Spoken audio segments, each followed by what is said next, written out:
Hello everyone, my name is Deepa Mehta. Students, you're most welcome in my YouTube channel Kosher Learning. Students, today I am going to start exercise 4.4 of chapter 4 class 10th. Students, in this exercise, I will teach you how to solve problem related to a quadratic equation. If I talk about the subject matter of this exercise, we have to find out the nature of roots of quadratic equation.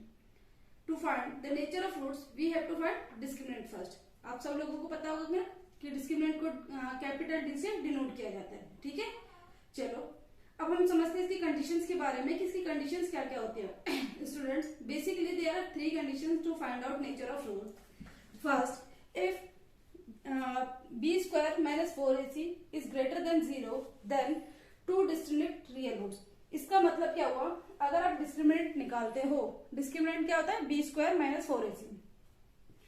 अगर आप discriminant find out करते हो और आपकी condition क्या है, B square minus 4ac आपका 0 से ग्रेटर है, देन इसके रूट्स कैसे होंगे, 2 डिस्टिंक्ट रियल रूट्स. इसका मतलब x की 2 वैल्यू निकल के आएंगे और दोनों क्या होंगी, अलग अलग होंगी.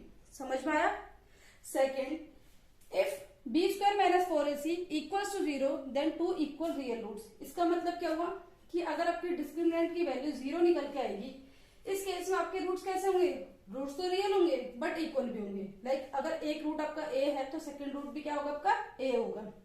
इसके बाद अगर हम बात करें अपनी थर्ड कंडीशन की, अगर आपका B square minus 4ac, it means अगर आपका डिस्क्रिमिनेंट 0 से छोटा है तो उस केस में आपके क्या होगा, कोई भी रियल रूट्स नहीं होगा. मतलब उसके रूट्स कैसे होंगे, इमेजिनरी होंगे. ठीक है, ये चीज समझ में आई.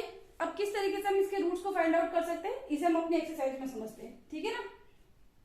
चलो, एक्सरसाइज 4.4 के क्वेश्चन नंबर 1 में क्या कहता है, ये कहता है कि find the nature of roots of the following quadratic equation if the real roots exist find them. इसने क्या बोला इस पूरी क्वेश्चन में, इसने बोला है कि सबसे पहले आपको नेचर ऑफ रूट्स निकालने हैं. ठीक है, रूट्स की प्रकृति बताने है कि रूट्स किस तरीके के हैं. कि रूट्स की अगर हम नेचर की बात करें तो कितनी कंडीशन है, 3 कंडीशन है. अभी हमने समझा था एक्सरसाइज की इंट्रो में. ठीक है, कहता है अगर आपके रूट्स कैसे हैं, एग्जिस्ट करते हैं या फिर रियल रूट्स हैं. जैसे कि B square minus 4ac and B square minus 4ac अगर 0 से बड़ा होता है या फिर बराबर होता है तो रूट्स कैसे होते हैं, रियल होते हैं. ठीक है ना. तो हमें क्या बताना है इसके, ये बताने के अगर रूट्स आपके रियल हैं तो मैं ये भी बताओ कि वैल्यू कितनी निकल के आएगी. आई होप कि आप लोगों को सबको समझ में आ गया होगा कि यहाँ तक हमें करना क्या है. अपने क्वेश्चन की ड्राफ्टिंग पे चले. देखो, क्वेश्चन के ड्राफ्टिंग में कभी भी लिखने में कंजूसी नहीं करनी है. ठीक है ना. प्रेजेंटेशन बहुत ज्यादा मैटर करती है. आपके दिमाग में क्या चल रहा है वो मैटर नहीं करता, आप पेपर पे क्या लिख रहे हो वो मैटर करता है. ठीक है ना. चलो सीखते हैं कि कैसे हम इस आंसर को प्रेजेंट कर सकते हैं. सबसे पहले हम अपने यहाँ पे सॉल्यूशन को बनाना शुरू करते हैं. ठीक है ना. सॉल्यूशन यहाँ पे क्या करते हैं, सॉल्यूशन को लिखते हैं. सॉल्यूशन सबसे पहले in the given equation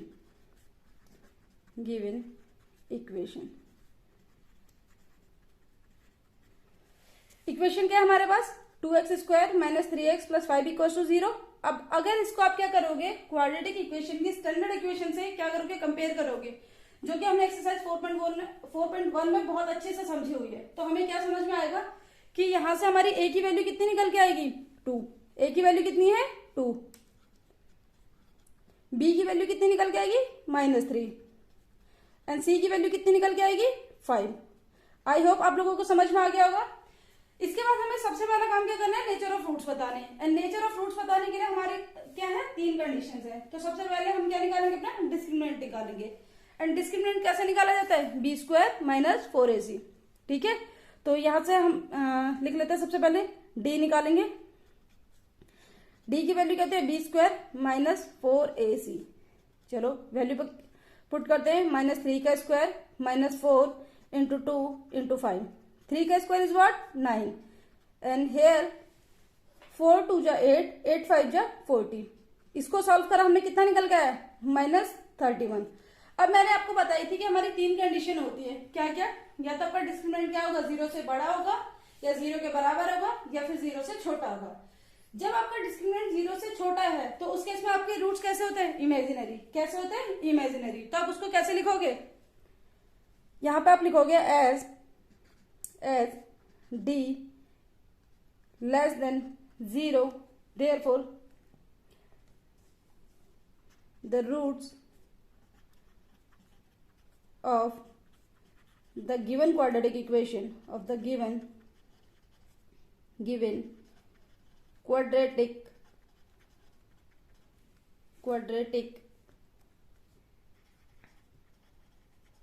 equation,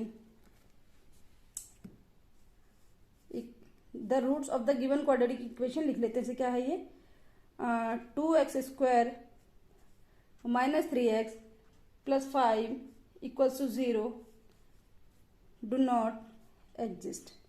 ठीक है, सिंपल सा आपका क्या था, ये आंसर था। किस तरीके से ड्राफ्ट करना है आपको समझ में आया? चलो नेक्स्ट क्वेश्चन की तरफ मूव कर सकते हैं। ठीक है,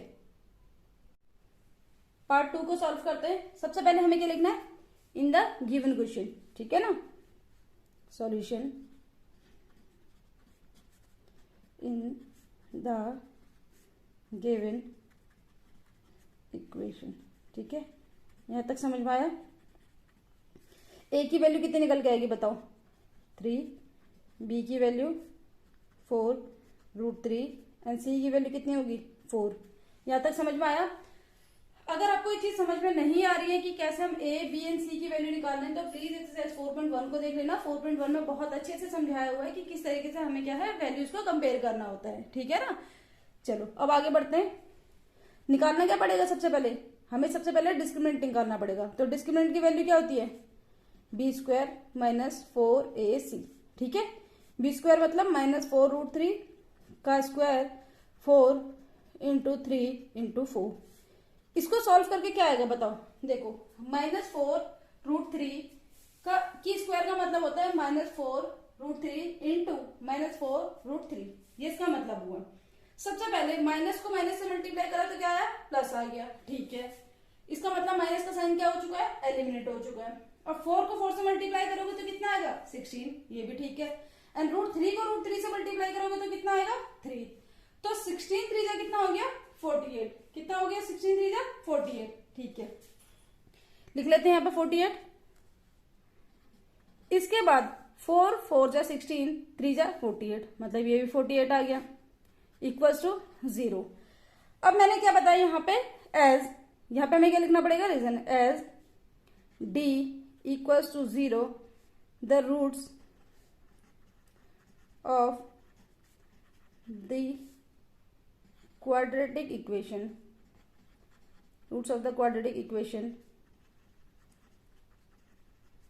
are 2 real roots, है ना? 2 real, ये रियल मत लिखो, इस तरीके से लिखो 2 इक्वल रियल रूट्स। समझ में आई ये चीज? ठीक है, अभी हमने यहाँ पे क्या करा? क्या ये हमारा आंसर खत्म हो चुका है? नहीं, हमारा ये आंसर खत्म नहीं हुआ है। अभी हमें क्या करना है? इसके आगे इस पे काम करना है। ठीक है, आगे हमें क्या निकालना है? इसने क्या बोला था कि अगर आपके रूट्स एग्जिस्ट करते हैं, क्योंकि d = 0 में तो हमारे रूट्स एग्जिस्ट कर रहे हैं, तो हमें क्या बताना है? फिर इसके हमें ये बताना है कि रूट्स आपके एक्चुअली में होंगे क्या क्या। तो रूट्स कैसे कैसे निकालते हैं हम, तो हमें पता है, ये तो हमारा नेचर ऑफ रूट्स है। ठीक है, इसके बाद देखते हैं हम कैसे कैसे निकाल सकते हैं इसे। ठीक है, यहां पे कर लेते हैं, किस तरीके से निकालते हैं इसको सीख लेते हैं। तो सबसे पहले हमने अपनी एक्सरसाइज 4.3 में सीखा था कि अगर आपको रूट्स निकालने हैं तो आप रूट्स को क्या मान सकते हैं? अल्फा एंड बीटा मान सकते हो। ठीक है ना, क्या मान सकते हो? Alpha and beta. तो यहां पे लिख लेते हैं roots of the quadratic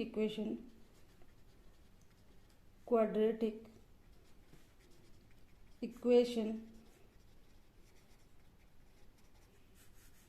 are alpha and beta मान सकते हैं। ठीक है, अब यहाँ पे हम क्या करेंगे? अल्फा की वैल्यू निकालेंगे। वो क्या होती है आपकी? -b + b² - 4ac / 2a। And इधर की तरफ आपकी बीटा की वैल्यू कितनी होती है? -b - b² - 4ac / 2a। ठीक है, अल्फा की वैल्यू माइनस बी की वैल्यू आपके पास कितनी थी? -4√3 प्लस b² - 4ac को भी यहां से पिक कर सकते हो डायरेक्ट। ठीक है, √0 / 2। ए की वैल्यू कितनी है? 3। यहां तक सब कुछ समझ में आ गया। आगे बढ़ते हैं बीटा की वैल्यू के लिए। बीटा की वैल्यू निकाल लेते हैं यहाँ पे, -4√3 माइनस √0, ठीक है। इसके बाद 2 × 3। यहाँ तक सारी चीजें क्लियर है, आगे बढ़ते हैं। ये कितना हो जाएगा, minus minus plus 4√3 divide by 6 plus 0 का अगर आप स्क्वायर रूट निकालोगे तो 0 ही आएगा। एंड किसी भी टर्म में अगर आप 0 ऐड कर देते हो तो उसकी अल्टीमेट आंसर पे कोई फर्क नहीं पड़ना है ना। तो चलो आगे बढ़ते हैं। यहाँ से बीटा की वैल्यू कितनी निकल के आएगी, minus minus plus 4√3 and divide by 6। अब आगे इनको हम सॉल्व कर लेते हैं। देखो यहाँ से ये कैंसिल हो जाएगा, ये ठीक है, 2 × 2 = 4, ठीक है। तो ये कितना हो जाएगा आपका। अब यहाँ पे बताओ कि कितना आएगा। यहाँ पे देखो, यहाँ पे आपका कितना आएगा, आपका √3 से 3 कैंसिल होगा या नहीं होगा, बताओ। √3 से आपका 3 कैंसिल होगा या नहीं होगा, ऑब्वियस से होगा। हाँ ठीक है, होगा, बिल्कुल होगा, ठीक है ना। तो हम यहाँ पे क्या करेंगे, ये आपका √3 1 टाइम कैंसिल होगा, ये √3 आएगा, तो ऊपर कितना बचेगा, 2√3। कितना होगा ये, 2√3। इसके बाद बीटा की वैल्यू कितनी आएगी आपकी, इसको कैंसिल कर लेते हैं, आपका 2 आएगा, इसको कैंसिल करते हैं 3 आएगा। इन दोनों को आपस में कैंसिल करेंगे, ये √3 बनेगा, तो अल्टीमेटली ये भी कितना हो जाएगा आपका, 2√3, ठीक है। ये क्या है, आपके रूट्स निकल के आ चुके हैं, किसके, इक्वेशन की, ठीक है। तो roots of the quadratic equation alpha and beta माने थे, ये आपके क्या है, रूट्स निकल के आ चुके हैं। चाहे तो इसको लिख सकते हो आप इस तरीके से, रूट्स आर व्हाट, 2√3 एंड 2√3। ये चीज समझ में आई। चलो अब हम अपने नेक्स्ट क्वेश्चन की तरफ मूव कर सकते हैं, ठीक है। अब हम अपने क्वेश्चन नंबर 1 के पार्ट 3 की तरफ मूव कर रहे हैं, ठीक है। पार्ट 3 को समझते हैं कि क्या है। इक्वेशन क्या दिया हुआ है, 2x² - 6x + 3 = 0। चलो समझ लेते हैं इक्वेशन में, क्वेश्चन में हमें क्या करना, कैसे कैसे है। सबसे पहले यहाँ पे लिखेंगे solution, and here is in the given equation,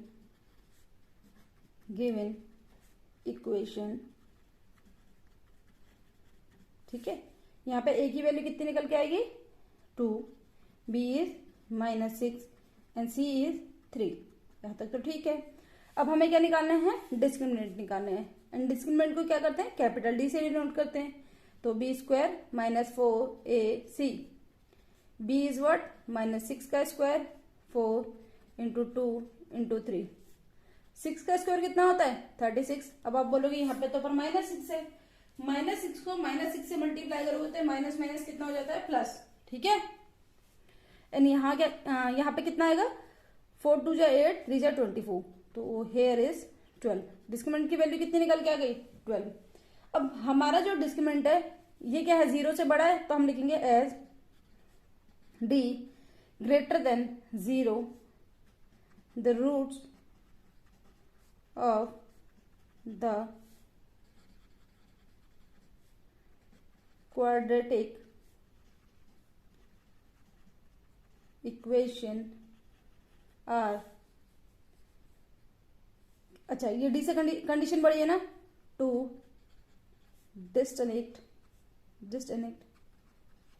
real roots, it is the provision actually, ठीक है। ये इसके फर्स्ट पार्ट का आंसर है, जहां पे आपको नेचर ऑफ रूट्स निकालने थे। अब आगे हमें क्या निकालना है, अब हमें क्या निकालना है, उन रूट्स को बताना भी है। ये तो सिर्फ हमने ये बताया कि 2 रूट्स आएंगे और डिस्टिंक्ट होंगे और रियल होंगे। अब हमें बताने के रूट्स होंगे क्या, ठीक है। तो उसके लिए हम क्या करेंगे, उसके लिए हम रूट्स निकालेंगे। तो हम क्या लिखेंगे, roots of the quadratic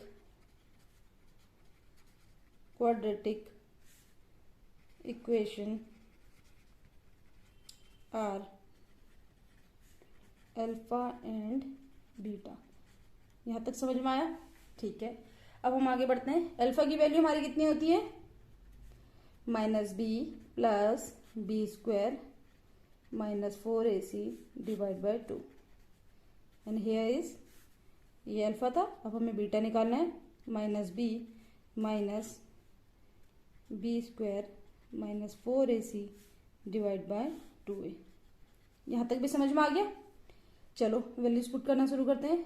b की वैल्यू कितनी है आपके पास, -6 है, -6 प्लस b² माइनस 4ac कितना निकल के आया था 12। a की वैल्यू कितनी है आपके पास 2, 2 2 जा 4 होगा यहाँ पे। इसके बाद आपकी -6 यहाँ पे -12, 2 × 2। समझ में आया इतना? ठीक है, चलो आगे बढ़ते हैं। अल्फा की वैल्यू कितनी होगी यहाँ पे +6 प्लस √12 को आप क्या लिख सकते हो 2√3। कैसे लिख सकते हैं इसको अभी समझते हैं हम लोग। ठीक है, पहले इसी को समझ लेते हैं। √12 का मतलब होता है 2 × 2 × 3। ठीक है, और रूट से आपका कभी भी नंबर बाहर आएगा तो अपने पेयर के साथ आएगा। ठीक है, इसका मतलब 2 × 2 क्या आएगा बाहर आएगा। बट जब हम स्क्वायर रूट में नंबर्स को सॉल्व करते हैं तो हमारा जो पेयर है तो पेयर में से सिर्फ एक मेंबर बाहर आता है। ठीक है ना, ये चीज समझ में आई? क्योंकि स्क्वायर रूट का मतलब एक्चुअली में क्या होता है पावर 1/2। ठीक है, चलो अब आगे बढ़ते हैं। तो √3 अंदर ही रह जाएगा। इसी तरीके से यहाँ पे आएगा 6, यहाँ पे आएगा 2√3/4। यहाँ पे जो जो कॉमन आ सकता है उसे निकाल लेते हैं। 2 कॉमन आएगा, अंदर 3 बचेगा, 2 कॉमन आएगा, √3 बचेगा अपॉन 4। यहाँ पे कितना आएगा 2 कॉमन ले लेंगे यहाँ पे तो हमारा 2 आ जाएगा। इसके बाद 3 आएगा, इसके बाद अंदर कितना होगा √3 होगा। ठीक है, अपॉन 4। इसके बाद हमारे इसकी वैल्यू कितनी आएगी 2 1 जा 2, 2 2 जा 4, 3 प्लस √3 डिवाइड बाय 2। अल्फा की वैल्यू निकल के आ गई। बीटा की देख लेते हैं यहाँ पे कितनी आएगी, कैंसिल हो जाएगा, ऊपर 1 आएगा, यहाँ पे 2 आएगा। 3 माइनस √3 डिवाइड बाय 2। इतना समझ आया या नहीं आया? ठीक है, अगर इतना समझ में आया तो अब हमें क्या करना है, कुछ नहीं करना, बस लास्ट में छोटी सी लाइन लिखनी है। Roots are 3 plus √3 divide by 2 and 3 minus √3 divide by 2। ठीक है, ये क्या है इसका फाइनल आंसर है। आई होप आप लोगों को अच्छा लगा होगा। चलो, अगर आपको इन क्वेश्चंस को करने में या किसी भी क्वेश्चंस को करने में प्रॉब्लम होती है तो आप मेरे को कमेंट सेक्शन के थ्रू अपने व्यूज या अपने सजेशन जरूर से प्रोवाइड किया करो कि हमें यहाँ पे प्रॉब्लम आ रही है करने में, या फिर अगर आपको कोई चीज अच्छी लगती है तो प्लीज उसे अप्रिशिएट भी किया करो। ठीक है, चलो अब हम अपने नेक्स्ट क्वेश्चन की तरफ मूव करते हैं। क्वेश्चन नंबर 2 के पार्ट 1 को सॉल्व करते हैं। ठीक है, क्वेश्चन नंबर 2 का पार्ट 1 क्या कहता है, find the value of k for each of the following quadratic equation so that they have two equal roots. इसने बोला कि आपको जो ये इक्वेशन में k गिवन है 2x² plus kx plus 3 equals to 0, इसमें आपको जो k गिवन है आपको इसकी वैल्यू निकालनी है। लेकिन इसकी वैल्यू हम कैसे निकाल सकते हैं, देखो कोई तो हमें हिंट देगा ना वो, या फिर हमें कोई रिलेशन बताएगा। तो उसने हमें रिलेशन क्या बताया फर्स्ट लाइन में कि इसके रूट्स कैसे है इक्वल है। अच्छा ठीक है, जब इक्वल रूट्स होते हैं तो कंडीशन क्या होती है b² minus 4ac equals to 0। ठीक है, तो चलो हम अपनी कंडीशन को लगा लेते हैं। कैसे कंडीशन को लगाते हैं देखते हैं।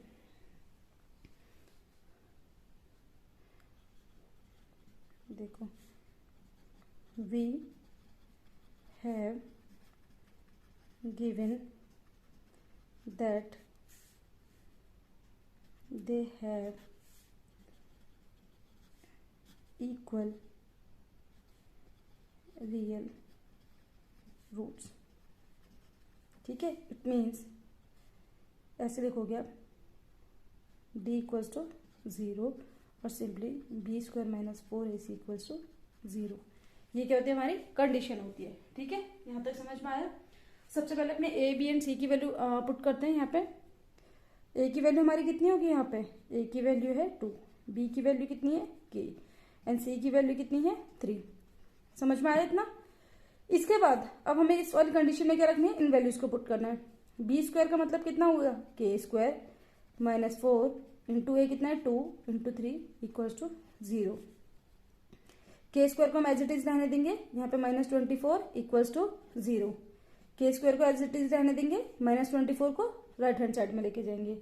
इसके बाद जब हम इसे राइट हैंड साइड में लेके जाएंगे तो यहाँ पे क्या होगा कि एज इट इज रहेगा, यहाँ पे 24 रूट। अब 24 को एक चीज बताओ, हम इस तरीके से लिख सकते हैं ना, यहाँ पे लिख लेते हैं हम 2 इंटू 2 इंटू 2 इंटू 2 4 एंड 6 ऐसे लिख सकते हैं। तो यहाँ पे हमारा 2 क्या होगा पेयर में बाहर आ जाएगा, क्या होगा पेयर में बाहर आएगा। ठीक है, इसका मतलब k की वैल्यू कितनी हो जाएगी 2√6। आई होप आप लोगों को समझ में आ गया होगा। ठीक है, अब हम क्या करते हैं इसके नेक्स्ट पार्ट को सॉल्व कर लेते हैं। ठीक है, नेक्स्ट पार्ट को सॉल्व करने के लिए एक बार पढ़ लेते हैं इक्वेशन में क्या लिखा है, k x x minus 2 plus 6 equal to 0। अब इस वाली इक्वेशन को सबसे पहली चीज तो ये क्वाड्रेटिक इक्वेशन की फॉर्म में है नहीं, तो हमें क्या करना पड़ेगा, इससे स्टैंडर्ड फॉर्म में लेके जाना पड़ेगा। क्या करना पड़ेगा, स्टैंडर्ड फॉर्म में लेके जाना पड़ेगा। ठीक है, जब हम इसे स्टैंडर्ड फॉर्म में लेके जा रहे हैं तो हमें क्या करना पड़ेगा, ब्रैकेट सॉल्व करना पड़ेगा। तो सबसे पहले हम इसका क्या करते हैं, ब्रैकेट सॉल्व कर लेते हैं।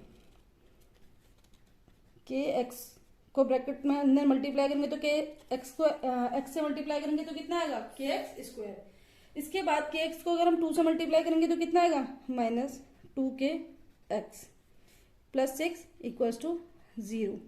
इसके बाद कंडीशन लगा देते हैं, we have given that they have equal real roots। यहां तक समझ में आया। इसके बाद कंडीशन क्या हो गई, d इक्वल्स टू 0 और सिंपली हम इसे क्या लिख सकते हैं, b square minus 4ac equals to 0। a की वैल्यू लिख लेते हैं, हमारी कितनी है हमारे पास इस वाली इक्वेशन में, k। b की वैल्यू कितनी है, माइनस 2k एंड c की वैल्यू कितनी है, 6। समझ में आया कि नहीं यहाँ पर, ठीक है। अगर समझ में आ गया तो हम इसे आगे बढ़ाते हैं क्वेश्चन को। बी स्क्वायर माइनस 4ac, इसका मतलब minus 2k square minus 4 into A की वैल्यू कितनी, k इंटू 6 इक्वल्स टू 0। यहाँ पे कितना हो गया, 4k।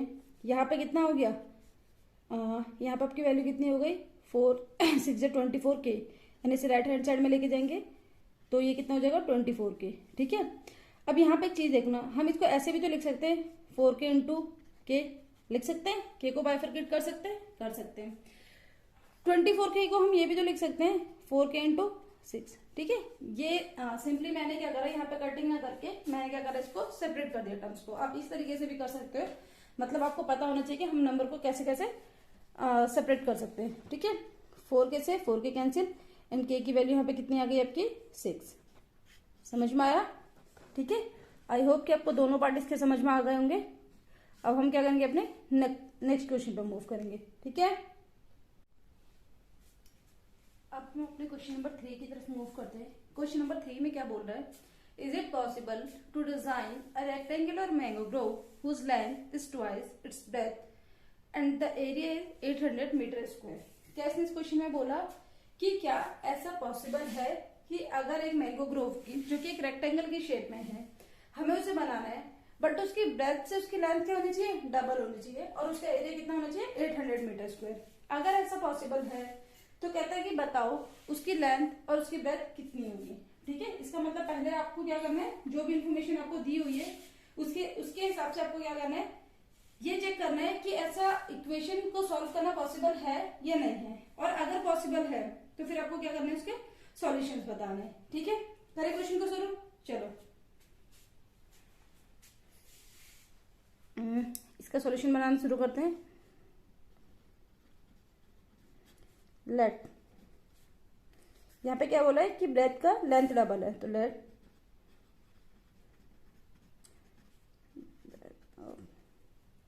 क्या वर्ड यूज करेगी, ये रेक्टेंगुलर मैंगो ग्रोव। ठीक है, तो mango grove equals to what, इसको मान लेते कि हमारा कितना है, x है।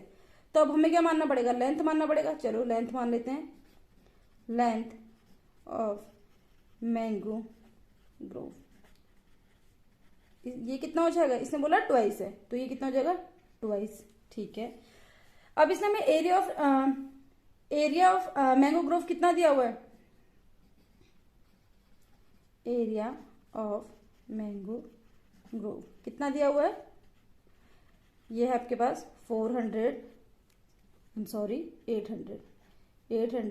Metre square. ठीक है, ये कितना है, 800। एक काम करते हैं, इसको कैंसिल करते हैं और यहाँ पे थोड़ा क्लियर लिखते हैं। ठीक है, 800 मीटर स्क्वायर। ठीक है, इसके बाद हमें क्या करना है, हमें क्या करना है, अकॉर्डिंग टू क्वेश्चन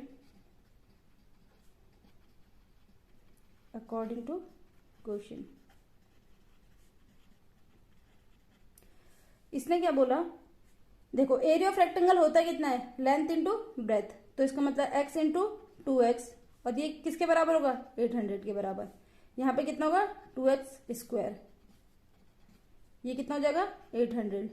यहाँ से हमें क्या निकालनी है, x की वैल्यू निकालनी है। तो यहाँ पे 800 डिवाइड बाई 2 कितना हो जाएगा 400, ठीक है, मीटर स्क्वायर, यहाँ पे भी मीटर स्क्वायर और यहाँ पे भी मीटर स्क्वायर। ये चीज समझ में आई है नहीं, ठीक है। अब यहाँ से हमारी x की वैल्यू कितनी निकल के आएगी, x की वैल्यू निकल के आएगी 400 मीटर स्क्वायर एंड यहाँ पे कितना हो जाएगा आपका 20 मीटर। ये चीज समझ में आई या नहीं आई, ठीक है। अब हमारी x की वैल्यू तो निकल के आ चुकी है। जब हमारी x की वैल्यू निकल के आ गई तो अब हमें क्या बताना पड़ेगा, मतलब x की वैल्यू हमारी कितनी निकल के आई है, एक्चुअली निकल के आई है प्लस माइनस, है ना, प्लस एंड माइनस में निकल के आई है। देखो माइनस वाली को तो हम इग्नोर ही कर देंगे, ठीक है। माइनस वाली को क्यों इग्नोर करेंगे इसे भी समझते हैं, क्योंकि कभी भी ना आपकी जो मेजरमेंट्स है वो माइनस में नहीं हो सकती, ठीक है। उसकी मेजरमेंट 0.1 हो जाएगी, 0.2 हो जाएगी, बट वो कभी भी माइनस नहीं हो सकती। तो इसका मतलब हमें x की क्या करनी पड़ेगी, जो माइनस वाली वैल्यू उसे क्या करना पड़ेगा, रिजेक्ट करना पड़ेगा, या फिर उसे क्या करना पड़ेगा, नेग्लेक्ट करना पड़ेगा, ठीक है ना। इसका मतलब क्या हुआ कि हमारी x की वैल्यू कितनी होगी 20। अच्छा ठीक है, हमें समझ में आ गया कि हमारी x की वैल्यू कितनी है 20। तो इसने हमें बोला क्या है क्वेश्चन में, इसने बोला आपको लेंथ बतानी है और ब्रेथ बतानी है, ठीक है। तो हम क्या लिखेंगे यहाँ पर, ब्रेथ ऑफ मैंगो ग्रोव कितना माना था हमने x, तो कितना हो जाएगा 20 मीटर। इसी तरीके से हमारी लेंथ कितनी हो जाएगी, लेंथ ऑफ मैंगो ग्रोव कितनी हो जाएगी 2x, इसका मतलब 2 इंटू 20 मीटर, इसका मतलब 40 मीटर। समझ में आया। यहाँ पे हमारा क्वेश्चन नंबर 3 क्या होता है, खत्म होता है। आई होप आप सारे लोगों को समझ में आ गया होगा, ठीक है। अब हम अपने क्या करेंगे, नेक्स्ट क्वेश्चन की तरफ मूव करेंगे।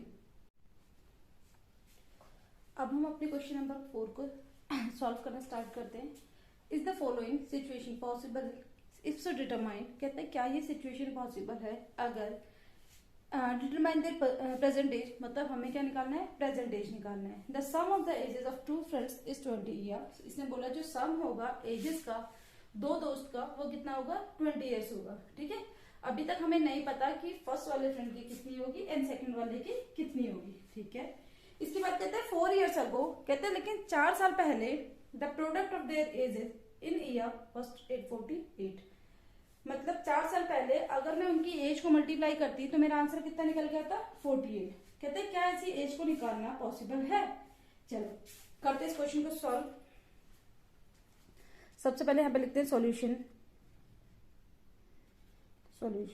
ठीक है। तो सबसे पहले हमें क्या करनी पड़ेगी, किसी एक फ्रेंड की एज को मानना पड़ेगा, ठीक है। Let age of first friend कितनी हो गई x, तो एज ऑफ सेकंड फ्रेंड कितनी होगी, एज ऑफ सेकंड फ्रेंड। देखो अगर ये लीनियर इक्वेशन इन 2 वेरिएबल का चैप्टर होता तो हम इसमें सेकंड फ्रेंड की एज को y मान सकते थे, हमारे ऊपर किसी भी तरीके का रिस्ट्रिक्शन नहीं था। बट क्योंकि यहाँ पे हमें क्या करना है, क्वाड्रेटिक इक्वेशन से इसे सॉल्व करना है, तो हमें क्या करना पड़ेगा, इससे y ना मान के इसको क्या करेंगे, अगर एक दोनों का सम 20 है और एक की x है तो दूसरे की कितनी होगी 20 माइनस एक्स, ठीक है। बहुत ही सिंपल है। अब आगे बढ़ते हैं, आगे क्या करना है इसमें, कहता है 4 ईयर्स अगो, तो सबसे पहले हमें क्या करना पड़ेगा, 4 ईयर्स अगो की ही एज निकालनी पड़ेगी। 4 year ago age of first friend कितनी हो जाएगी, एज ऑफ फर्स्ट फ्रेंड कितनी हो जाएगी x minus 4, age of second friend कितनी होगी 20 माइनस एक्स माइनस 4, इसका मतलब 16 माइनस एक्स। यहां तक आप लोगों को समझ में आ गया होगा। अब करते हैं अकॉर्डिंग टू क्वेश्चन, जो जो क्वेश्चन ने बोला वैसे वैसा करते जाएंगे हम, ठीक है। और हम क्या करेंगे, अपने रिक्वायर्ड आंसर की तरफ पहुंच जाएंगे, ठीक है। तो यहां पे लिखेंगे अकॉर्डिंग टू क्वेश्चन।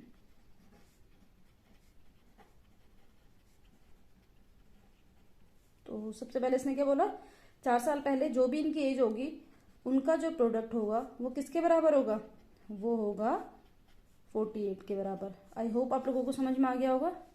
ठीक है, x को 16 से करेंगे 16x, इसके बाद x को माइनस एक्स के साथ करेंगे माइनस एक्स स्क्वायर माइनस 64, इसके बाद हमारा कितना हो जाएगा, -4 को माइनस एक्स से करेंगे तो प्लस का 4x एंड हेयर इज 48। ठीक है, now we will solve here. ठीक है, तो सबसे पहले देखते हैं यहाँ पे, देखो माइनस एक्स स्क्वायर को आप इधर लेके जाओगे, x square 16x plus 4x 20x and opposite side लेके जाओगे तो 20x माइनस में -64 प्लस 48, मतलब -64 को अगर आप राइट हैंड साइड में लेके जाओगे तो 64 में आपको क्या करना है, 48 को ऐड करना है। देखो या तो आप इसको क्या करो, रफ पेपर पे सॉल्व करो, या फिर अगर आपको इसको माइंड में सॉल्व करना है तो आपको क्या करना है, 60 एंड 48 को ना सॉल्व करके हम 60 एंड 40 को सॉल्व कर लेते हैं। कितना आएगा, 100। इसके बाद हमें इसमें और क्या ऐड करना है, 8 एंड 4। अब 8 एंड 4 को ऐड करके कितना आता है, 12। तो 100 प्लस 12 कितना हो जाएगा, सॉरी 64 एंड 8। ठीक है, 4 और 8 को ऐड करके कितना आ जाएगा हमारा 12। तो इसका मतलब इसका टोटल सम कितना हो गया, 112। कितना हो चुका है, 112। चलो आगे बढ़ाते हैं, 112 here is 112 equals to 0। अब इसे आगे समझते हैं। अब हमें इसमें क्या करना है, हमारे पास 3 मेथड है इसे सॉल्व करने के। क्या क्या मेथड है, सबसे पहली चीज मेथड ऑफ फैक्टराइजेशन। ठीक है, दूसरा मेथड हमारे पास क्या है, method of completing square. Method of completing square में कुछ बच्चों को क्या है, थोड़ा प्रॉब्लम फेस करना पड़ता है। ठीक है, तो वो क्या करते हैं, इसे थोड़ा अवॉइड करते हैं। एंड थर्ड हमारे पास क्या है, क्वाड्रेटिक फॉर्मूला। इसे सॉल्व करने की कोशिश करते हैं, और जब हमने इसे सॉल्व करा, किस मेथड से इसे सॉल्व किया जाए, एक काम करते हैं क्वाड्रेटिक फॉर्मूला से सॉल्व कर लेते हैं। ठीक है, क्या करते हैं, क्वाड्रेटिक फॉर्मूला से सॉल्व कर लेते हैं। चलो कोशिश करें यहाँ पे। तो यहाँ पे लिखेंगे यूजिंग क्वाड्रेटिक फॉर्मूला। ठीक है, यहाँ पे a की वैल्यू कितनी है, 1, b की कितनी है, -20, c की कितनी है, 112। ठीक है, 112। चलो b स्क्वायर माइनस 4ac निकाल लेते हैं। ठीक है, d बराबर कितना होता है, b स्क्वायर माइनस 4ac। ठीक है, मैंने इस क्वेश्चन को क्वाड्रेटिक फॉर्मूला से सॉल्व करा है, लेकिन आप इसको किसी भी फॉर्मूला से सॉल्व कर सकते हो, मेथड ऑफ फैक्टराइजेशन से भी, मेथड ऑफ कंप्लीटिंग स्क्वायर से भी एंड क्वाड्रेटिक फॉर्मूला से भी। b स्क्वायर कितना होगा, -20 का स्क्वायर -4 इंटू 1 इंटू 112। ठीक है, ये कितना हो जाएगा आपका 400 एंड यहाँ पे आपका कितना आ जाएगा 448। कितना आ गया यहाँ पे -48। अब यहाँ पे लिखेंगे as d is smaller than 0, हम क्या लिखेंगे, the roots of the quadratic equation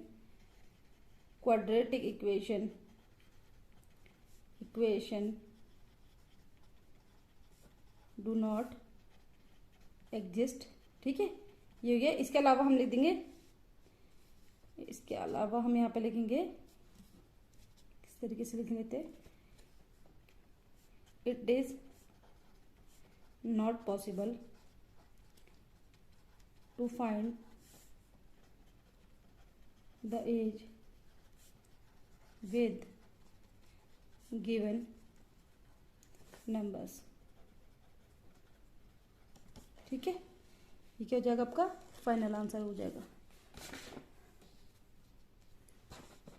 I hope आप लोगों को समझ में आ गया होगा।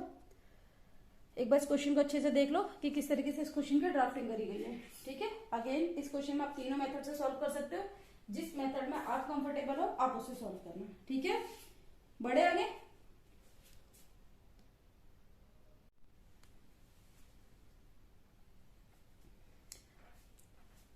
बच्चों अब हम अपने क्वेश्चन नंबर 5 को सॉल्व करते हैं।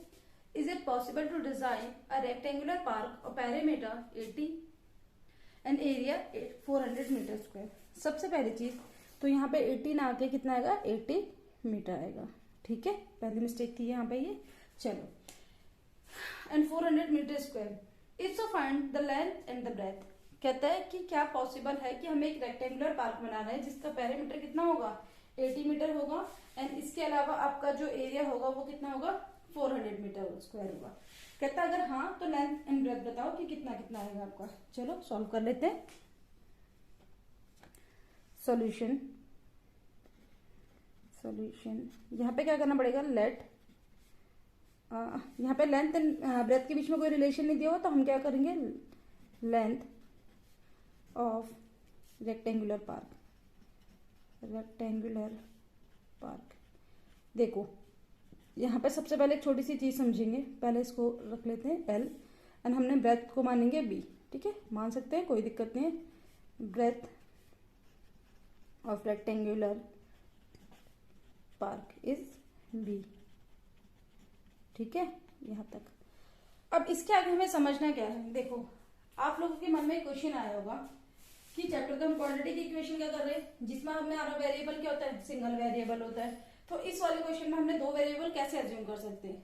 सबसे पहली चीज, इसमें लेंथ एंड ब्रेथ के बीच में आपको जो रिलेशन है वो क्या है, डिफाइन नहीं किया गया। तो हमें क्या करना पड़ेगा, पहले लेंथ को एक वेरिएबल मानना पड़ेगा, ब्रेथ को एक वेरिएबल मानना पड़ेगा, बाद में इनके पेरीमीटर एंड एरिया के रिलेशन के हिसाब से इनको क्या करना पड़ेगा, सिंगल वेरिएबल में चेंज करना पड़ेगा।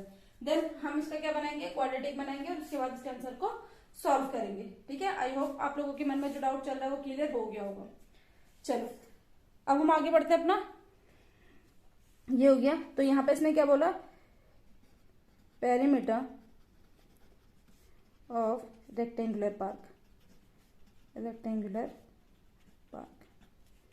कितना गिवन है, ये है हमारे पास 80 metre. Area of rectangular park ये कितना आपके पास, ये है आपके पास 400 मीटर स्क्वायर। ठीक है ना। अब यहाँ पे लिखना है FA। अब हमें क्या लगानी है, हमें यहाँ पे कंडीशंस लगानी है। देखो पेरीमीटर ऑफ रेक्टेंगुलर पार्क होता कितना है, ये होता है आपका 2 into L plus B equals to कितना होता है आपका 80 मीटर। ठीक है, गिवन है। यहाँ से हमारी L प्लस B की वैल्यू कितनी निकल के आएगी, 80 मीटर डिवाइड बाय 2, ये कितनी निकल के आएगी 40 मीटर। ठीक है, कैंसिल कर देंगे 40 मीटर। ये हमारी क्या आ गई, L प्लस B की। यहाँ से हमें क्या करना है, या तो हमें पूरी इक्वेशन को L में टर्न करना है या फिर B में। ठीक है, तो एक काम कर लेते हैं, चलो हम यहाँ से क्या करते हैं, ब्रेथ की वैल्यू निकाल लेते हैं। B की वैल्यू कितनी आएगी, 40 मीटर माइनस L।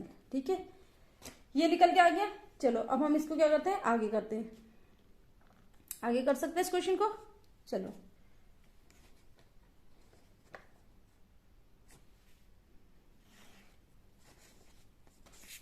ठीक है, यहाँ पे क्या करते हैं, आगे इस क्वेश्चन को सॉल्व करते हैं। थोड़ा सा पेपर को ऊपर की तरफ शिफ्ट कर लेते हैं। हाँ परफेक्ट। चलो अब हमें क्या है, इसने आगे क्या दिया हुआ है, L इंटू बी। एरिया की कंडीशन लगाएंगे ना, तो L इंटू बी कितना है हमारे पास 400 मीटर स्क्वायर। अब यहाँ से हमें पता है कि B की वैल्यू कितनी है हमारे पास, B की वैल्यू हमारे पास है 40 मीटर माइनस L। तो क्या लिखेंगे इसे 40 मीटर। एक काम करते हैं, मीटर को हम बाद में अप्लाई कर देंगे L। ठीक है, ये हो जाएगा 400। ठीक है, अदरवाइज ये सिंबल्स हमें क्या करेंगे, कंफ्यूज करेंगे। 40L minus L square equals to 400। सारी इक्वेशन को एक तरफ लेके जाएंगे, L स्क्वायर यहाँ पे जाएगा तो प्लस का, 40L जाएगा माइनस का, and equals plus 400 equals to 0। कितने मेथड है सॉल्व करने के, 3। कौन कौन से, क्वाड्रेटिक फॉर्मूला, सेकंड आपका मेथड ऑफ फैक्टराइजेशन, तीसरा मेथड ऑफ कंप्लीटिंग स्क्वायर। ठीक है, हमें कौन सा लगाना है, इक्वेशन को देख के आप खुद से जज करना सीखो कि हमें कौन सा फॉर्मूला लगाना चाहिए। देखो इस वाली इक्वेशन में हमें quadratic method of factorisation easily क्या है, सॉल्व कर सकते हैं। L स्क्वायर 400 के फैक्टर कैसे बनाएंगे, हमारा 40 आ जाए, मल्टीप्लाई करके आपका कितना है 400 आ जाए। बहुत ही इजी से फैक्टर है, 20 एंड 20। क्या है, 20 एंड 20। तो यहाँ पे लिख लेते हैं minus 20L minus 20L plus 400 equals to 0। दोनों में से L बाहर कॉमन ले लेंगे, L माइनस 20 माइनस 20 बाहर कॉमन ले लेंगे, L minus 20 equals to 0। Again L minus 20 को कॉमन लिया तो अंदर भी कितना बचेगा, L माइनस 20 इक्वल्स टू 0।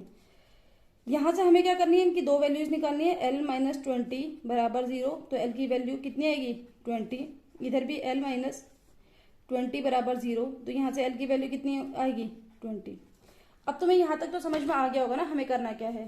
अब इस आंसर के लिए हमें क्या करना पड़ेगा, एक पेज को और यूज करना पड़ेगा। ठीक है, नेक्स्ट पेपर को लगा देते हैं। चलो, हमने यहाँ पे पेपर यूज कर लिया है। ठीक है, इस तरीके से हम इसको क्या करेंगे, अपना सेट कर लेंगे और आगे अपने क्या करेंगे, आंसर को सॉल्व करेंगे। ठीक है, चलो सॉल्व करते हैं। यहाँ पे हम अपना लेंथ कितना निकल के आया था, अच्छा एल की वैल्यू हमारी निकल के आई 20। तो अब हमें यहाँ पे क्या बताना है, ब्रेथ। अच्छा काम करते, छोटा सा ही हम इसी पेपर पे लिख लेते हैं। ठीक है, हम पेपर यूज नहीं कर रहे, इसी पेपर पे लिख लेते हैं यहाँ पे। अब ऐसे मान के चलो, यहाँ पे इस तरीके से है। ठीक है, ये है आपको क्या है, इसके बाद इधर की तरफ ये क्या है आपका आंसर है। ठीक है, इस तरीके से क्या है आपका ये आंसर जाएगा यहाँ पे इस तरह को। तो यहाँ पे लेंथ कितना आ जाएगा, लेंथ कितना आ जाएगा आपका 20 मीटर। एंड ब्रेथ कितना आ जाएगा आपका, ब्रेथ की कंडीशन क्या थी आपकी, देखो यहाँ पे आपने निकाला होगा ना, बी कितना है 40 माइनस एल, तो 40m माइनस एल, इसका मतलब 40m minus 20 metre and here is 20 metre is the final answer. ठीक है, ये ब्रेथ निकल के आ गया, ये लेंथ निकल के आ गया। यहाँ पे हमारी एक्सरसाइज क्या हो गई, खत्म हो गई। ठीक है ना, इवन यहाँ पे एक्सरसाइज में हमारा पूरा चैप्टर ही फिनिश हो चुका है। स्टूडेंट्स, अब मुझे आपसे थोड़ी सी बातें करनी है। देखो, अभी तक हमने एक्सरसाइज 4.1 अपलोड करी, 4.2 अपलोड करी, 4.3 अपलोड करी, 4.4 अपलोड करी। अगर आप में से कुछ बच्चे ऐसे हैं जिन्होंने सारी एक्सरसाइज देखे होंगी, तो आप प्लीज मेरे को अपने जो सजेशंस हैं या आपके जो भी कमेंट्स हैं, ठीक है, वो मेरे को कमेंट सेक्शन के थ्रू जरूर बताना, जिससे कि मुझे क्या क्या इंप्रूवमेंट करने चाहिए अपने मेथड्स में, वो मेरे को पता चल सके। हालांकि मैंने पूरे चैप्टर को 1 बाय 1 बहुत ही इजी वे में समझाने की कोशिश की हुई है। सारे वर्ड प्रॉब्लम को मैंने समझाने की कोशिश करी कि किस तरीके से हमें क्या है वर्ड्स को पिक करना होता है, कहाँ पे किस फॉर्मूला का यूज करना होता है, किस तरीके से आंसर को ड्राफ्ट करना होता है, सारी चीजें। ठीक है ना, लेकिन स्टिल अगर कहीं पे भी आपको कोई भी कमी लगती है तो प्लीज मेरे को क्या है उसे कमेंट सेक्शन के थ्रू बताना। और अगर आपको मेरे पढ़ाने का मेथड अच्छा लगता है या आपको ऐसा लगता है कि हाँ मैंने डिटेल्ड वे में समझाया हुआ है, तो प्लीज इस चैनल को सब्सक्राइब करना, लाइक करना, कमेंट करना एंड प्रमोट जरूर जरूर जरूर करना। ठीक है, बाय बाय स्टूडेंट्स।